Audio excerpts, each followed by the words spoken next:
Hey guys, Steve Zalunardo and Hussein Kabani from East Meets West podcast. We're just here in Blue Mountain. We're doing an intense 2-day brainstorm session.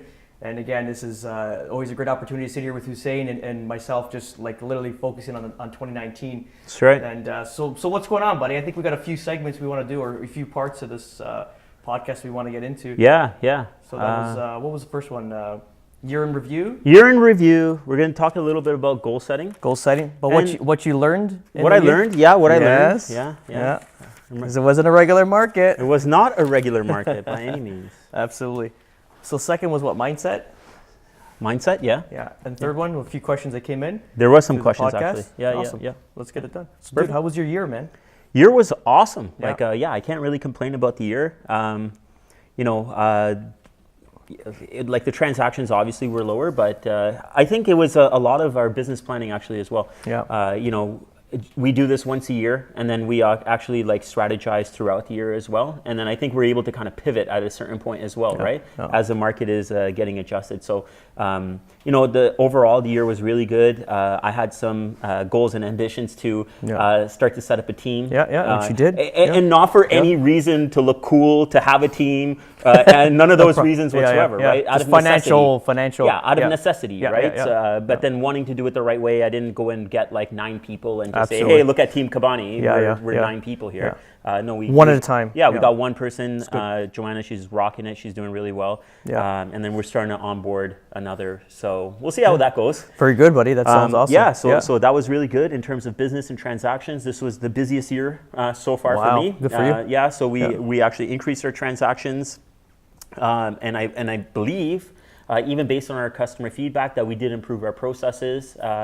So overall, over the whole year, without getting into too many details, it was amazing. Yeah, we had a really good year. Even me, I think we just ran the stats now just to kind of get a better figure. So we're going to run 11 months from 2017 to this month, because obviously December's not up yet. We can't produce it. So there was what? So last year was 80. So number of transactions in 2017, 11 months was 87,387. Right, that's what we got down. Yeah, and then this year was 73,677 units sold. What was the percentage? It was like 15.6. 15 or 18? What was it? 18. Sorry, 18, man. Yeah, you're right. Yeah. It was 18. Let me just double check here right now.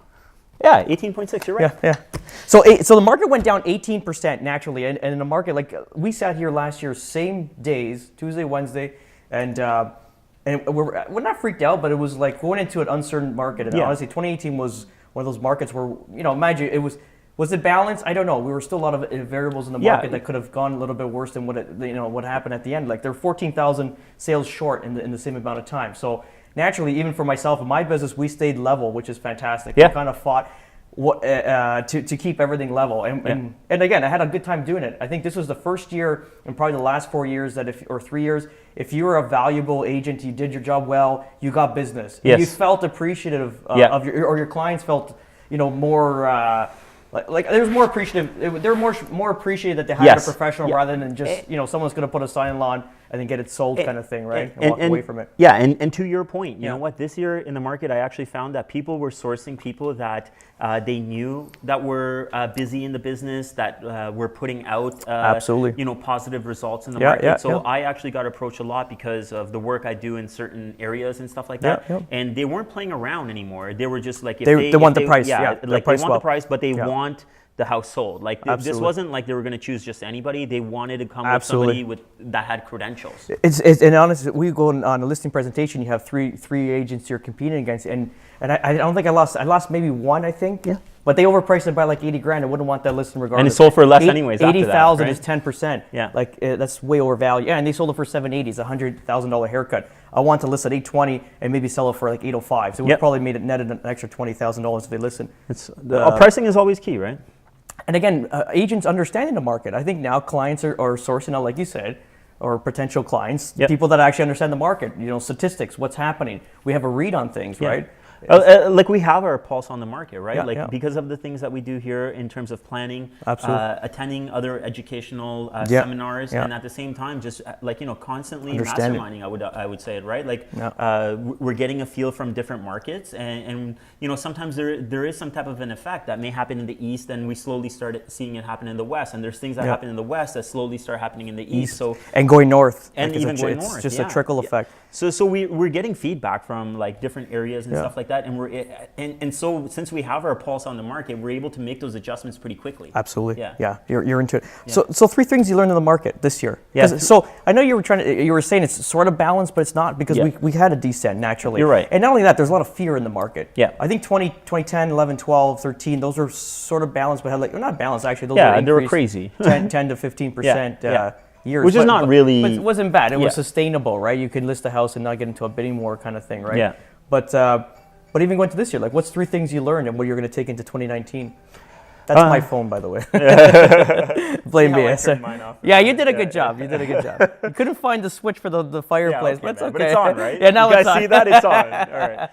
All right. 3 things. That's tough. Like you kind of explained, I would say if you ask other people, they would pretty much tell you it was a little bit tougher in the marketplace because of the number of transactions that dropped down almost like 18, 19%. There was a drop. So for me, I didn't actually experience that. I guess what I learned is that, when the market does actually settle and when things actually need to get done, I think people are not going to take that much of a chance. Like what I was just mentioning, I think that they're not going to take that chance. They don't want to be us. Yeah, they're going to want to get the right people. And I think that they take your advice into more consideration, just even along the terms of pricing, right? Absolutely. So pricing, they're going to price it right on the market. Otherwise, the same thing that you were talking about, you're pricing it high. Yeah. Ultimately, you're going to end up selling the property for less. No, it's just I don't understand. It's not a game that you could play It's a vicious cycle. Yeah, like, before in the other market, it was just like, boom, you threw up a listing. Doesn't matter if you're right or wrong on price. It would still sell. Honestly, it was 2016, 17 was the most boring years of my career. Yeah. You had no value. Yeah. You couldn't show value. Yeah. You couldn't say, well, look at this now. I sold that a property from last week. Remember we had I mentioned on it Wilson, with Morning with Steve. Well, that one sold too. Okay. That was one thing. We killed that beast too. Good. But the other one there in Brampton where we listed it, we get 3 offers on the weekend. Then the deal falls through on Sunday. I mentioned it was like a heartbreak, when the deal falls through. So we just resold it now conditionally. But again, it's just reality right now. You got to listen, you got to sell, like going into the market, right? Yeah. And the good thing is clients are savvy now. They look at you and as long as you could explain yourself and have results behind it, they're going to hire you. Absolutely. And I find it. Yep. And so another thing I learned actually, and maybe it's not related so much to the market. Me personally, what I learned this year, as a business owner, I learned that managing people is incredibly difficult. It's incredibly difficult to wanting to set up a team and move away a little bit from being a realtor into really a business owner. I consider myself a business owner almost right from the get-go with the mindset I had with the way I try to build a business. But when you add employees and agents into the mix and now you're controlling, or not controlling, but you're trying to like get people to move with your your same wave, you know what I mean? It's a very, very, very difficult process. Maybe not for everybody. Maybe other people have the skill to do it. For me personally, I found it to be very, very, very difficult. It's a tech. That's why there's managers and Yeah. But at the end, ultimately, it's something you can learn. And, And I'm the same with you. Like I'm a micromanager in a sense too. Like everything. It's basically whoever we hire is a reflection of ourselves. It's our second skin. Or they want to call it AI or something like that. We want to build sort of models that can follow. And when they go off track, we got to understand like they're human and we got to try to reposition them best we can. Yeah. Like, even for me, like Lisa's been with me for 3 years now, my personal assistant. It's difficult. Like I'm not used to that. I'm like a soul warrior. Anything I did, I'm very I'm comfortable in my own skin. I can stay quiet in a corner for days without a word. But for me to explain things is very difficult, and to get my point across. But it's just a learning process. Yeah. And you did an amazing job. Like I think you have. I'm very proud of you. Thanks, for this bro. year. It looks beautiful, man. Yeah. So like the hiring thing, and I would say. The other thing I actually learned in this business is how, and again, it's against my business and nothing really about the market, right? Because I was so focused on my business this year, the model of it. And the other thing I actually learned is how important the processes actually are. Because, when I started, and I explained this to a lot of people, like when I started off in this business, I didn't think that I would be here as quickly as I got to it. So, the deals are coming in, and then you also, in a business, you got to establish your foundation. And the way that the deals were coming in, like I could not take the time to actually, and I should have at that time, but I didn't. But to establish that foundation, the real processes and the systems behind it. Yep. So this year I was working backwards a little bit and saying, I got to maybe not take on some of the business and just say, hey, like I got to really fix my processes to move forward in a stronger manner. So those are the three things I would say that really resonated with me this year. Absolutely. Yeah. I think for me, going into the three things that I learned definitely is hard work pays off. And to do the number of transactions I did, I had to reinvent myself. Coming from me, I was a Mike Ferry trained agent, 5.5 years with Mike Ferry. We were just cold call, door knock. So my mindset was just, and when, like you said, when Steve's in it, he's in it. Yeah. Look at my Mercedes gear. Like, I'm a full fan of the Petronas AMG, right? Yeah.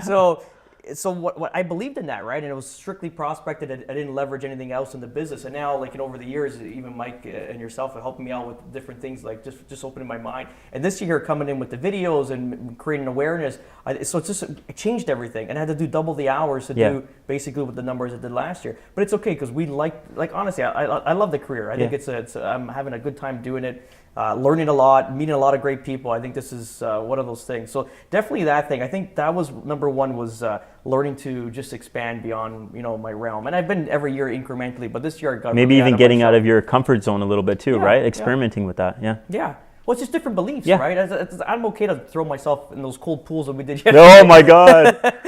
Going from how hot was that? Well, we went from 155 Fahrenheit to 61 degrees. Oh my gosh, man! So I don't know. I just have that. I think I sprained my back. Second thing I learned too is be patient and be confident in yourself. Because even with pricing, we look at the prices. If you look at where I give, my estimates with what we're going to sell, like this property now, I think I'm off. I gave them a quote between 715 and 725. We're at 718, right? So it's like, look at that spread. There. It's it's right there. It's like less than a half a point or whatever. So they're very, very, very, pinpoint, let's say exact selling points in a sense, right?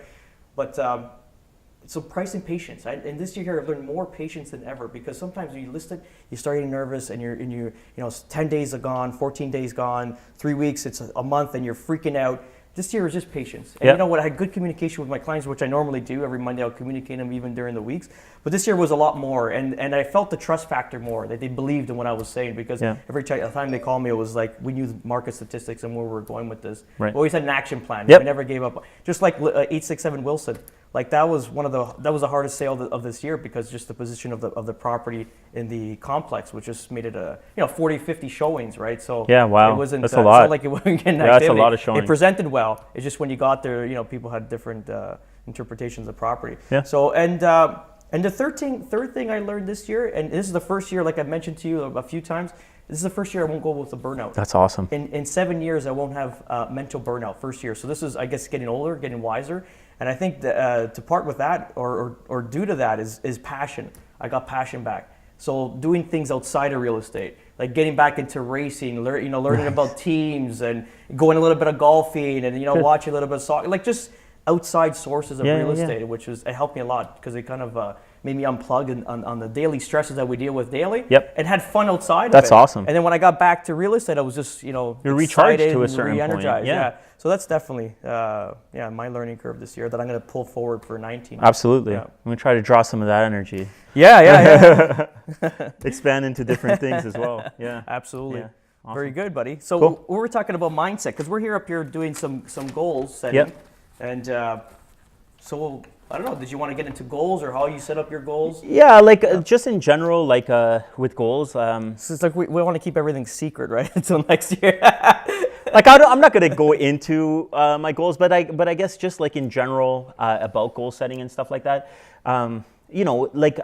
We are setting up our goals for 2019, but there are things that, I wouldn't wait until the beginning, like January 1st. I talk to some people and they're just like, yeah, you know what? I'm definitely going to do it. I'm going to start working out January 1st. Yeah. It's like, if you have it in your mind, just do it, man. Like tomorrow, wake up and do it. You know what I mean? Like, I guess the topic is around goal setting, but then just more so taking the action. Like, why do you have to set this symbolic date of saying, okay, on Monday I'm going to start this or this? Like, just start. You already failed before you started. Yeah. So and you know what? And I think you and I both believe this. You know, the biggest thing that hampers your actions is allowing time. You know what I mean? Like letting that time pass by. Your mind is going to make up so many excuses. I was telling you yesterday. It's almost, if you look at computer code.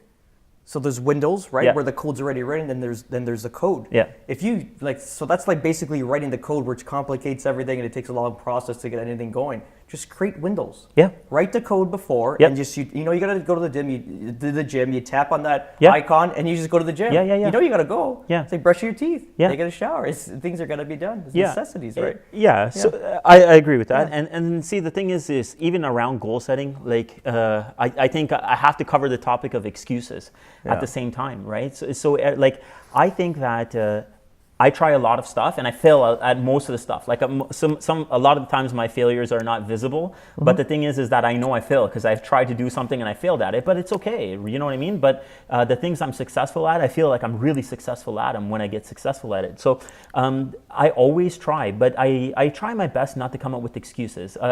Even some people that have approached me recently that I know, they're just like, well, and I talked to you about this. You're saying. You know, they're saying, oh, well, you know, you're able to do this because you don't have kids or anything else. And I explained to him simply, like, my buddy here, Steve, has 2 kids and, you know, he's home for dinner. Like, he's a top producer and he can still do it. So, like, what's your excuse? You know what I mean? Yeah. I think that you got to either say that you're going to do it or you're not going to do it. You know, I would hate to go through my life and set up these goals in my mind and say, I'm going to do it, I'm going to do it, I'm going to do it, and just make up excuses. Do you know what I mean? It's either you want it or you don't want it. Do you know what I mean? And if you want it, figure out a way to do it. It doesn't have to, and I think the point happens is that when somebody decides that they want something, I feel like they want it now. Like it's like a light switch. Okay, I want to do this. It's the boom. 1 week I'm going to put into it and it's going to happen. So that's what I think the misconception is that stuff that I've worked on has taken me 5 years. Absolutely. The point I've got up to here right now has taken me like well over 20 years. Absolutely. But okay, so I started when I was younger. I'm 35 now, but I've been working since I was like 10 years old. I remember working when I was 8 years old. Do you know what I mean? Yeah. So it's just like whatever product you see of me today, this is like 20 plus years in the 20 making. years, absolutely. Yeah. Look at this, and I'll tell you like a secret of mine for why I'm so consistent in everything. And Mike Ferry was and again, Mike Ferry is always going to come back because he was a big influence in my career in real estate and my life in general. I don't do the coaching anymore, but his processes were quite brilliant. And so we're heavy prospecting, right? And so our whole objective was to cold call and get a listing appointment or an appointment or something, so we can translate into a deal later. But you would make a checklist, sort of like a pilot. You'd have check the flaps, check the gas, check whatever. You have like a checklist you have to check. So basically, what you would do is you would check. So let's just say you woke up, you got to the office early, you started role playing, you wrote out your scripts, you started cold calling. You did the full 2 hours of cold calling. Those are all wins. Checks, yeah. Those are all wins. Yep. You didn't set an appointment. Okay, you didn't set an appointment. But I got 9 out of the 10 wins. Yeah. But you're psyching your mind up. Yeah. So you're always winning. Yeah. And then so I used that process, very good. that checklist into my life, right? Yeah. So naturally it's like that. If you do all these things, these are you're winning all day. It's like winning along the way, right? Like you set up small tasks and to a certain point to your psyche, right? Mind, yeah.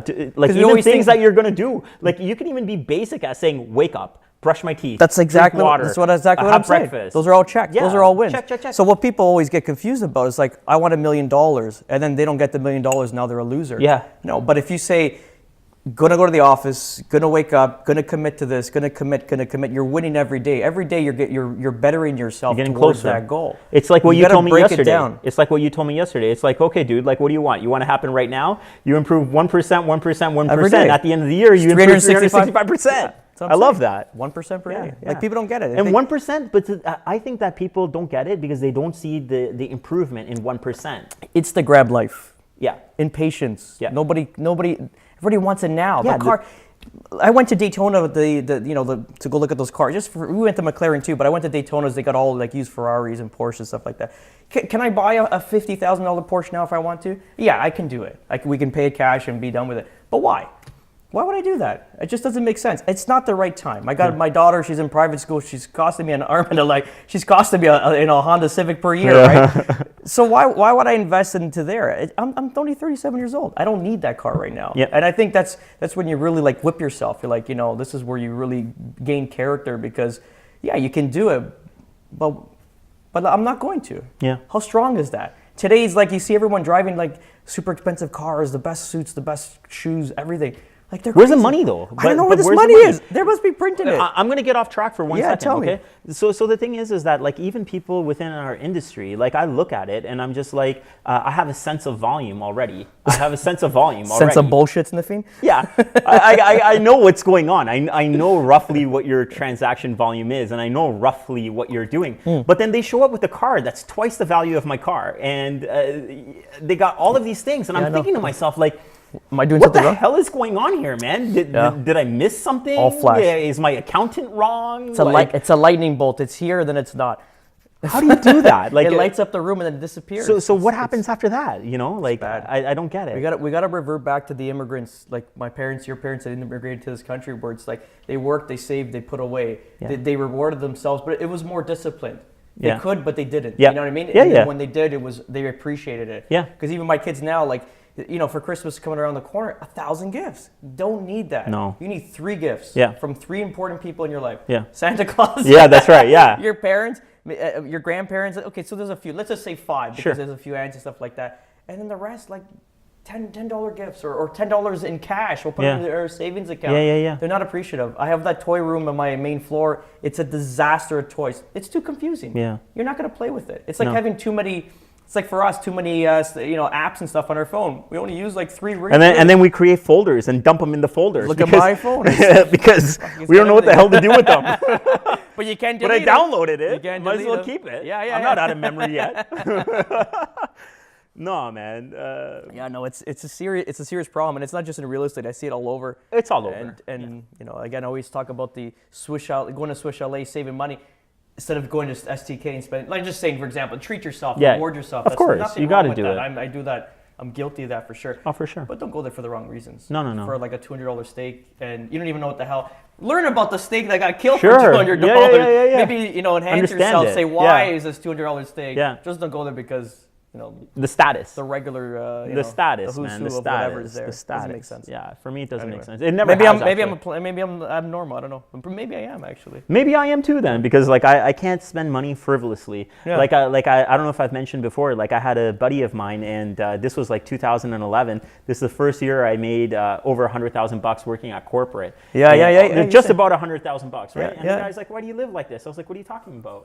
I'm having fun. Happy, yeah. I'm having fun. I don't care. I'm paying down my mortgage. I'm Yeah. living life. Like, why do I have to spend all the money because I have it? Doesn't What's make the sense. point? Doesn't make I sense. don't know, man. I want something for later. Yeah, it's discipline. I don't know. I You don't gotta know. I enjoy. All right. do it, buddy. I love man. it. Set goals, man. Yeah. Set goals. Good. Set goals that you actually want. Absolutely. And you have some big Don't goals make up, this year? But don't make up bullshit goals either. Like, No. you know what? Just because this guy has this, No. I want to make up a goal to have this. You know what I mean? Like, Yeah, make yeah. your own, man. Yeah. Like, I posted a quote today and it was basically like, stay in your own lane. Actually, I got that from Selvin. Selvin mentioned something like that to me. And it's true, dude. Like, Selvin, Chris Tucker? Selvin, you look like Chris Tucker, buddy. I Yeah, just saw a man. picture of you on Yeah. Instagram. It for sure it does. but you know what? Like, work with your own stuff. Like, what do you want? Like, don't worry about what other people outside around you has this or that. Like, really take the time to understand yourself first of all. Because if you don't understand yourself, like, you're gonna have a problem day one, right? So understand yourself first, and then move forward from that. Like, base your goals on what you want, not what other people want. Absolutely. Whatever I want and whatever I've been able to achieve, it's not what other people want. And when I was 21 and I bought that condo, people thought I was nuts, like lost my mind nuts. But that was your sphere. But that was that was my thing. Yeah. Do you know what I mean? Like I pursued it my way. Going back to people with not growing around you, maybe when you bought that condo, it was absurd. But someone saying, yeah, you work, you do your thing, you deserve it, right? Yeah. It's always bettering yourself with different people. Is Yeah. always a But you know what? That whole evolution is consistently happening, right? Like people around me, I'm not saying I'm the best, but like I feel like I've grown a lot over the last few years and stuff like that. And then the people around you change so much as well, right? Yeah. And it's like, you're always going to try to reach up. Like that's my thing. Like I'm going to always try to reach up, not in an envious way or anything else like that, but I'm going to reach up. And there's a lot of good people out there that if you're a good person, they're going to want to help you and help you with the knowledge that they already have. Absolutely. So I'm always reaching up. I'm always asking questions. I'm always asking for help. It's the same thing I always say about it's like a condominium building. It's like you're breaking through concrete levels, right? You're like the jackhammer and you're breaking through. And this is even me in the career now. Like I think I've plateaued naturally, and now next year I have to literally, Zalunardo Associates is going to have to get an associate. Yeah, exactly. Yeah, we got to add some people. Literally breaking through that concrete barrier. Yeah, 100%. And now I feel like I'm just hammering that floor. And I got to break through another level, especially in my career. And naturally going forward into the building development, naturally we can't do anything because right now it's at the time. Just the market is not going to be. Just plan and process for get everything ready to go, right? Ready to go. Yeah. Awesome. Yeah. So what's your goals next year? Do you want to reveal them on here, or do you want to keep them more? No, I'm okay. I'm open with You're it. Good. Yeah. I'll tell anyone that wants to listen. Yeah. No, it's up to you, buddy. No. For me, I'm good, man. Yeah. So I have like a very aggressive, very, very, very aggressive. Yeah, but it's goal. Realistic too. Yeah. With your planning. Yeah. So my goal is like I want to hit 94 transactions. Mm-hmm. My goal is 94 transactions. I already have one amazing agent on board already, and then I'm onboarding somebody else right now. I got to still feel that out and see how that's going to go. Otherwise, I've got to basically fill those spots so I can continue to go. So ideally, the goal is to do 94 transactions. I got that one agent. I'm going to add. I think by the end of the year, we should pretty much have like 2 very solid agents working with me, or maybe even 3. We might even get to the point of we find someone else that's really good and bring on the 3rd as well. Yep. I have finally filled my missing spot for a really good admin person. So like that's going to really take our business to another level. So that's really my goal in terms of the business and to really just kind of like level it off. We've built up the business in a way of like the systems and everything is there ready to take on more business. Now the idea is infrastructure is there. Now the infrastructure is more or less there. Yeah. Now we can layer business on it and it should flow through properly.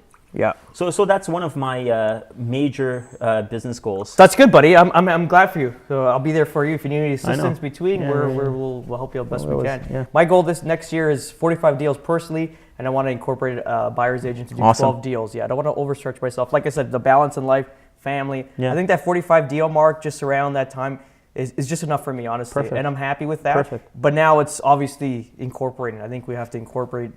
Naturally, next year I have to have at least someone there to take on. It's time. A buyer's associate, let's call it. Someone to take on that, someone to specialize, someone that's got great patience, really good at what they do. They can weed out the crappy properties, make sure that, naturally I'm going to look at every deal before they're cemented into a contract. But they have to be like just amazing. They're gonna be better than me. I want them to be better than me than a buyer's agent. Yeah, right? like you gotta hire better. Passionate, dedicated, committed, return calls, provide great service, and kill it. And I think 12 deals is kind of maybe moderate. I would think. I think we can maybe boost it, but just to kind of like 12 deals from someone doing like 3 deals a year, it's going to be like it's 3 or 4 times their 4 times their normal production. So that'll be. You know what? To in my experience, anyways, for you to bring in a buyer's associate and they do 12 deals the first year, I think that's great. Yeah, I think that's awesome. Yeah. We're gonna help them out. We're gonna train them. We're gonna get them on track. So I think it's gonna be fun. I think you're gonna have a lot of fun. With a lot of fun. Yeah. I think so. Even this year, coming to this year, how everything changed. We did a lot of video. A lot of everything is just so now we're in the public's eye. Yeah. I got a lot of people coming to me saying, "Steve, wow, what a year you had. It's so busy." Yeah. I said it for years the same thing. It's just now we're now you're putting it out there and we're talking about it. And I'm giving you my views because I'm a strong personality. I know this. I'm take after my dad, and I'm Northern Italian. So there's a whole bunch of stuff related to that itself. But naturally, I'm going to tell you the way it is. So, I know. So now I'm telling it on camera, right? So it's okay. It is what it is. It's no bullshit, right? Yeah. Like So, salute. Cheers, bro. Cheers, buddy. Cheers, buddy. Did you want to get into something else? There's a few questions that came in. Just regarding the some of the podcasts in the past. I had one actually interesting question come up from someone that's actually watched a podcast for real. It came through my Instagram. Yeah. It was somebody that's looking to become an agent. Nice. Yeah. But they're in the UK. Cool. So help them out. What do they want? Well, they just want to know, like, what's the most important thing that you can do? What's the most important thing that you could do as a beginner agent? Just be curious. Yeah? Be curious. What would you say the most important thing you can do beginning of it, becoming an agent? Okay, you get your license today. What is the most impact that you can have in terms of like how you can start generating business? As a newbie? And to build a foundation, to do it properly. You have to join. So Mike Ferry is the best for that. Honestly, his processing is so imperative to any business. It's a business structure. A lot of coaching programs, and I've been through a few now after Mike Ferry, and I can't match what he gave me. Just unfortunately, they didn't grow with what we're dealing with today with the video and all the other stuff. Because if they had the programs where they advance in today's what's happening now with all this other stuff that we're doing, I would have to stay. But it's unfortunate they stayed where they are. But ultimately, they're processing the best. And not to get too sidetracked, but like Mike Ferry has a son, Tom Ferry. Tom, yeah. So do you think that the structure would have been, like I never looked into the program, so do you think the structure is there, but it's more geared towards the current marketplace? It's like building an old apartment building. The structure's strong, solid. Every new building is based off that old building. Yeah. But the new ones are just not as they can't go as tall, let's call it, because the foundational basis sucks, right? Okay. I think ultimately, if Mike Ferry had his sons, Matthew, I never had Tom. Tom was before I left when I got in, he left in 2010 or 2011. So Matthew was there. I had an opportunity to do an NLP, neuro-linguistics programming via his way of doing it related to real estate. Best ever. Changed my career. 2013, nice. It was just, my eyes just like became 3 or 4 times the size. Incredible. And I wish, and they kind of pushed him out because it was going against, it's crazy, right? Like working for family is kind of crazy. And I worked with my dad. I know exactly how that works because I think hopefully I'm being a father and trying. I'm going to create these development and construction business. I want my kids naturally to come along if they do choose to. And I hope I'm that guy that says just pulls away from it and just like, here, just go with it, run with it. Take it. Yeah, like guide them, coach them through it, do the best you can, but let them run with it. Because if you're micromanaging these guys, number one, they're not going to grow. Number two, they're going to go somewhere else because it's not all about the money. Yeah. We know this. And it's all about if you're passionate in what you're doing every morning, right? And going to work or doing something, then you feel valuable doing it. If you're just going there to collect a paycheck, you're going to find something else outside that's going to be satisfying. It might even be a really good thing for the person's health, or you know what I mean? It could be that they're on a bad track outside of the work, being a father, right? So just... but it's about giving a little bit of leeway, right? So the thing is that like, look, even with the Mike Ferry thing, like I don't know much about the guy, but the thing is if you give him a little bit of leeway and let's just say, okay, you know what, maybe with these 100 coaching clients, let's try this out. Let's see how it goes. Let's run it for a year and let's see what the results are. Instead of like completely just saying no, you don't want to be that guy, right? Like you don't want to say, no, we've run the business this way for the last 25 years and 40 years, whatever it is. Like you cannot say that. Yeah. No, it's, I had to leave. Yeah. So it's just, you stop learning. You get on a call every week and it was $1,000 US a month. It was a very expensive program. And, there was, the coaches, I had to change coaches frequently, right? Because you came to a level where there's no more growth happening. You can kind of feel that, the energy between each other. There's nothing left to get, but they're holding on to you because, the coaches are making their pay naturally and they want the retention. They want to keep talking to you every week because they're getting paid for it.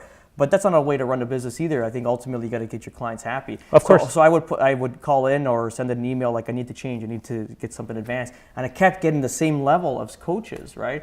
I'm just like it's not like there's no growth. I'm not getting There's ripped no more off growth. Here. Like you got to I need someone higher. Like if those guys are all occupied or you don't have a coach that can deal with my level of performance or my mentality, then let's not do it. Yeah. Because when you're talking on the phone, you're talking to the coach and you're like, that's bad. Yeah. Why would you even say that? Let me tell you, let me tell you what needs to be done here. Like, when's the last time you sold something? Like, you get into that thing. It's just, it's irrelevant. But they're not being genuine about it. And that's the problem. If they're more genuine, saying, hey, you know what? Yeah, you're right. Like, let me look into that for you. Let me talk to a few more people that are doing 100 deals plus agents. I'll talk to them directly, and I'll get back to you that information. But if it's like trying to shrug it off, like, trying to be smarter than the other party, and you can read bullshit from a mile away. Like it's obviously gonna get a bad reaction. So it wasn't a collaborative relationship. It was more like kind of just saying, this is the way it's done. Like, just do it this way. Yeah. Don't worry about all this other things that you're thinking about. For 0 to 5 years, amazing stuff. Okay. Yeah, you can't, like, the foundation.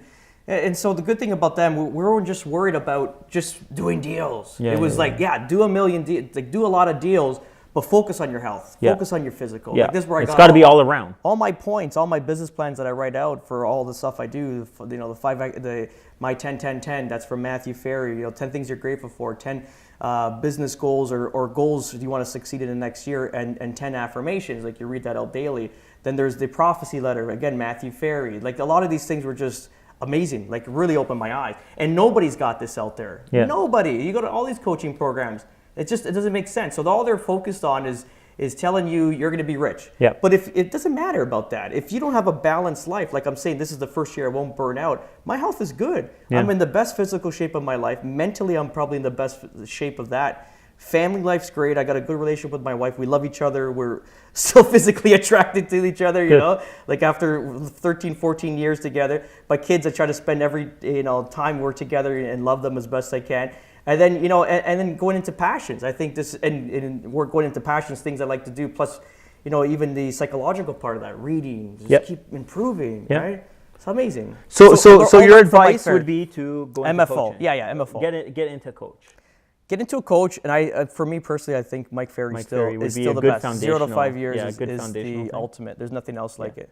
No, for me, I don't know. Maybe there's someone different, but for me, my personal experience after searching many coaches, I locked onto that and I didn't let go, because even the people in that community were just second to none. Yeah. So, but you know what? But especially if you're here in Toronto or trading anywhere in North America, especially I would say in Toronto, we have the largest board.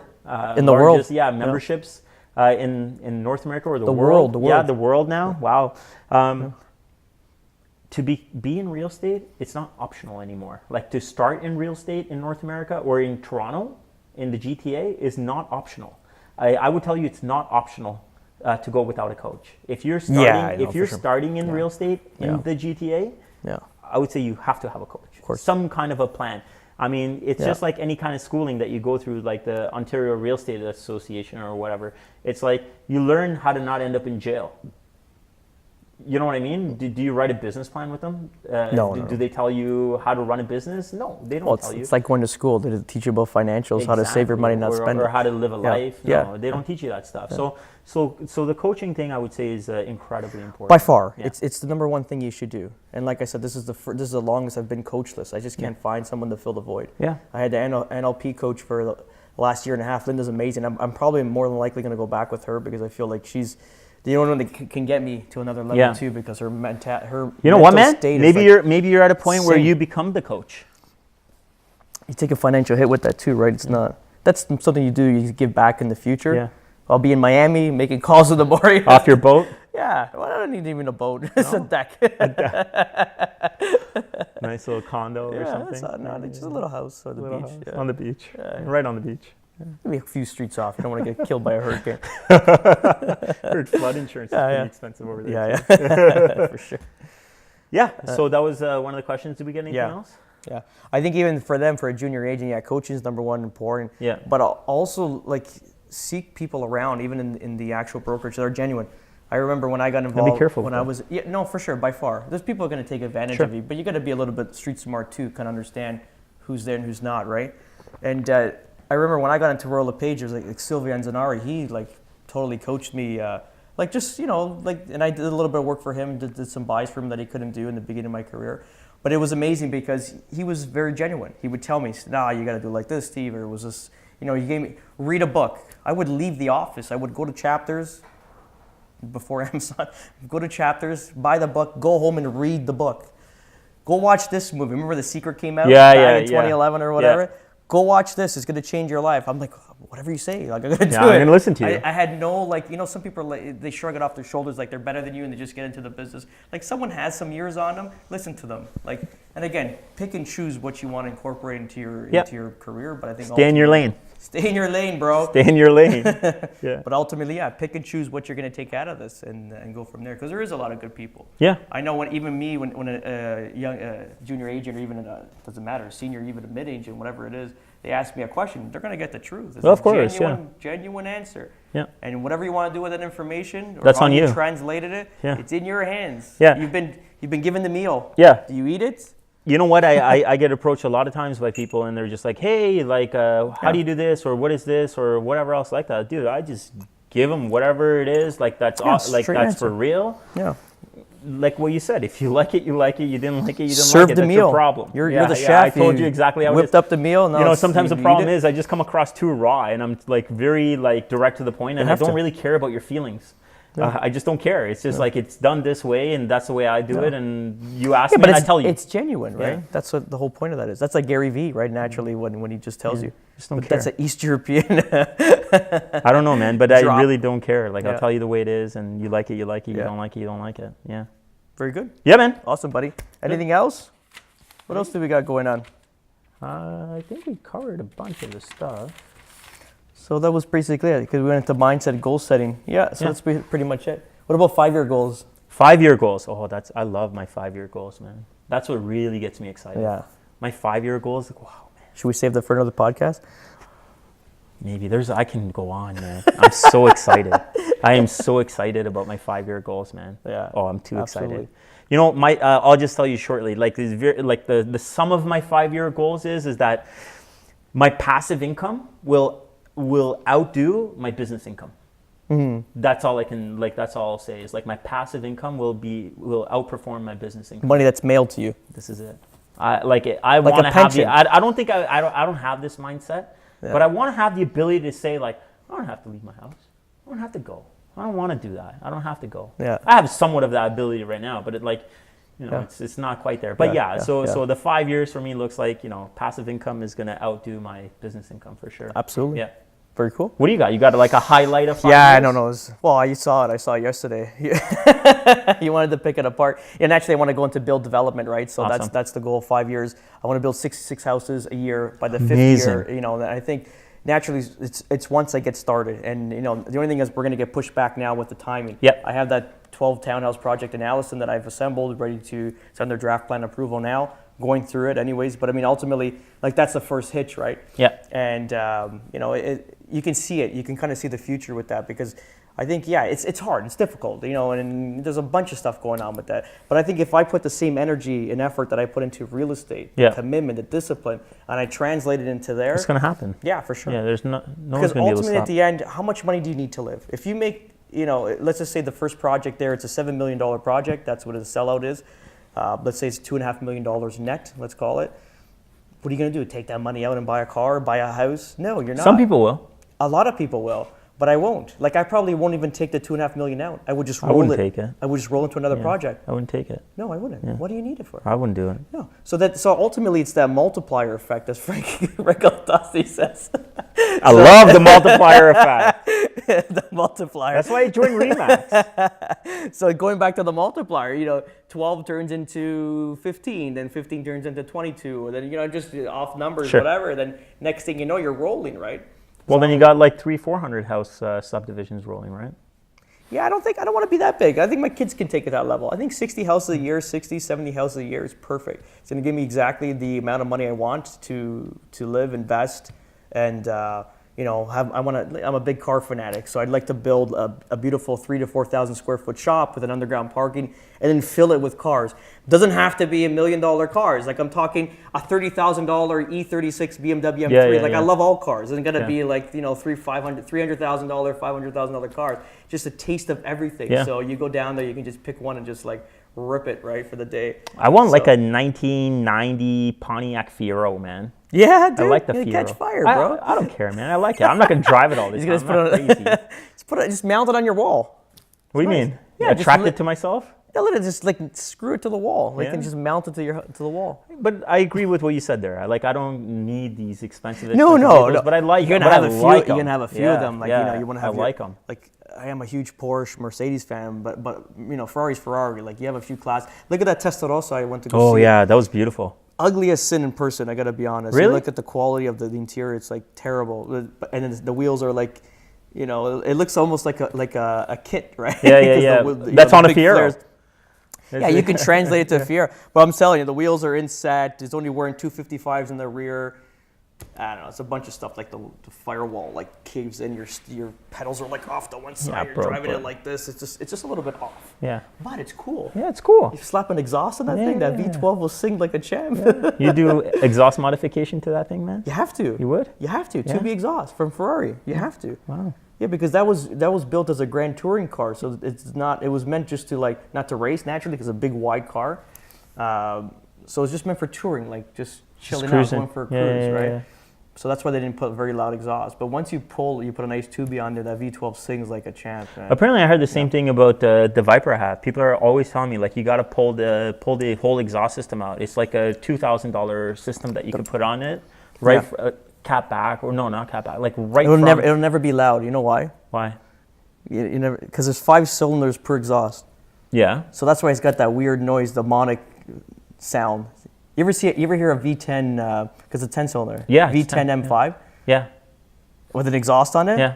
It sounds like a Formula 1 car. Well, what? Because all 10 cylinders are like going through that. Yeah, exhaust. Like that car I have is not very loud at all. The motor's split, so basically the exhaust is making only 5-cylinder noises out that. It's not a full 10 coming. Yeah. Apparently it helps out a lot. Apparently it frees up the whole thing and it goes. But for noise, it's not. I was always like, why isn't the Viper like sound amazing? It's a V10, 8 liters. It's a fucking boat engine. It's huge. Because it's 5 cylinders per side. Yeah. It's an American car. I love it. I don't care. I love it. No, it's a nice I want a Corvette next, man. Yeah, I want a nice Viper's Z06. ACR. They get a Viper ACR. Oh, like the ACRs are beautiful. With the looks like the roof's kind of like an indentation. Oh, I have the GTS has that. Is it GTS? Yeah. Well, the ACR does too. The RT10 doesn't. GTS? I have a GTS. Yeah. Yours a GTS? Yeah, no. GTS. Yeah, it's a GTS. It doesn't have the wheels, dude. Yeah, it is. Yeah? Yeah, man. The RT10 is different. The RT10 is different. Yours a GTS? Yeah, it is. Come on. What do you mean, man? I didn't know that. For the last 5.5 years. I think you'd let me drive it, eh? I'd let you drive it. Fucking guy. Yeah. Now I need to drive it. Okay, you drive it. GTS. No problem. I'll rent it to you. You rent it? How much? All right, man. Oh, good, buddy. Close it up. Good? Yeah. All right, guys. Really just want to wish everybody a Merry Christmas, Happy Holidays. Thanks for tuning in and listening to us. See? Yeah, for sure, guys. Merry Christmas, Happy New Year. Wishing you and your family all the best. And again, let's have a powerful and amazing 2019. That's right. We're in it to win it, and we're in the business of earning money, not losing money. So yeah, and set the right goals, guys. Set the right goals. For sure. Yeah. Awesome. All right, Steve. All the best. Cheers, Cheers. buddy. Salute. Take care, guys.